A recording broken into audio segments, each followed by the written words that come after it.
చేస్తారని నమ్ముతున్నాను. ఓకే, బాలకోటి గారు, మీ మీద కూడా కేసు పెట్టాలి అన్నది లక్ష్మణ్ డిమాండ్. వర్మ గారు, ఏ ప్రభుత్వంలోనైనా హత్య జరిగినా, ఆత్మహత్య జరిగినా, అత్యాచారం జరిగినా, దోపిడీ జరిగినా ఆ ప్రభుత్వానిదే బాధ్యత. ప్రభుత్వానికి పెద్ద దిక్కు ముఖ్యమంత్రి ఉంటాడు కాబట్టి ముఖ్యమంత్రి గారిదే బాధ్యత. ఇప్పుడు డ్రైవర్ సుబ్రహ్మణ్యాన్ని, డాక్టర్ సుధాకర్ని కత్తి తీసుకొని జగన్మోహన్ రెడ్డి గారు కారు వేసుకొని అర్ధరాత్రి పూట వెళ్ళిపోయి గుజ్జి చంపాడని చెప్పేసి నేనేం అనలా. ఎందుకంటే ఆయన పరిపాలన జరిగిందని చెప్తున్నా. అంటే వీళ్ళు నేర్చుకోవాల్సిన జ్ఞానం ఇది. పైగా ఒకవేళ పెట్టాలనుకుంటే పెట్టుకోనండి, దమ్ముంటే పెట్టుకోమనండి. బాలకోటే గారు ఉన్నారు కదా సార్, ఉన్నారు కదా మరి. లక్ష్మణ్ ఇస్తాను, నెక్స్ట్ మాట్లాడేది కదా లక్ష్మణ్. ఎందుకు క్రాస్ టాక్ వల్ల టైం వేస్ట్? టైం మీకు వచ్చి టైం పోతుంది. ఒక్క మాట సార్, ఒక్క మాట మీరు మాట్లాడండి. ఒక మాట నేనన్నది మీరు అన్నారు కదా, ఏ ప్రభుత్వం హయాంలో హత్యలు జరిగినా, రేపులు జరిగినా ఆ పెద్ద ఎవరో ఆయన చేసినట్టు అన్నారు కదా. సో ఇప్పుడు జరుగుతున్నటువంటి హత్యలు, క్రియలకు అన్నిటికీ 2019లో జరిగినటువంటి వివేకానంద రెడ్డి గారి హత్య చంద్రబాబు నాయుడు గారు చేశారని మీరు ఒప్పుకున్నారు కదా. చంద్రబాబు నాయుడు గారు చేశారని మీరే కదా ఇప్పుడు ఒప్పుకున్నారు. అధికారులంతా నీ దగ్గర ఉన్నారు కదా, నువ్వు ఎందుకు ఎంక్వైరీ చేయలేకపోయావు?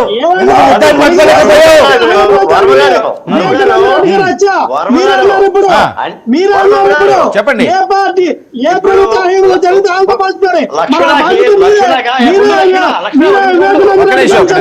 ఉండాలి. లక్ష్మణ, ఒక నిమిషం ఉండు రేఖ. నువ్వు అడిగావు కదా, నేను చెప్తున్నా.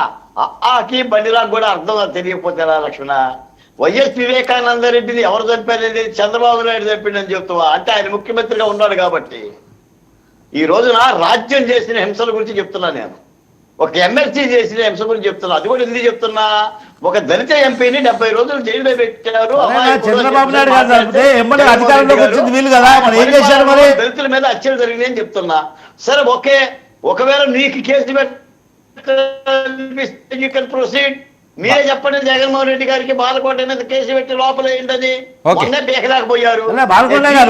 నన్ను ఎక్కువ మాట చెప్తాను. వర్మ గారు, Pawan Kalyan is the not the flower. Pawan Kalyan is the not the flower, he is a wild fire. Pawan Kalyan fire. మీరు పవన్ కళ్యాణ్ జోలికి రాబట్టే మీకు గతి పట్టింది. ఆయన్ని ఎంత హననం చేశారో రాష్ట్ర ప్రజలు చూస్తారు. ఆయన భార్యలను వేధించారు, ఆయన బిడ్డలను చేత వ్యాఖ్యానాలు చేయించారు.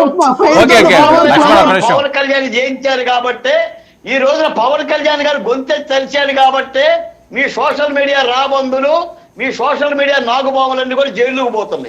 ఆ ఫైర్ పరిపాలనలో ఉంటుంది. అది తప్పనిసరిగా శిక్షించవలసిన శిక్షించకపోతే ఎలా సార్? తప్పనిసరిగా ఇది కోట్ల ప్రభుత్వం తీసుకున్న మంచి నిర్ణయం.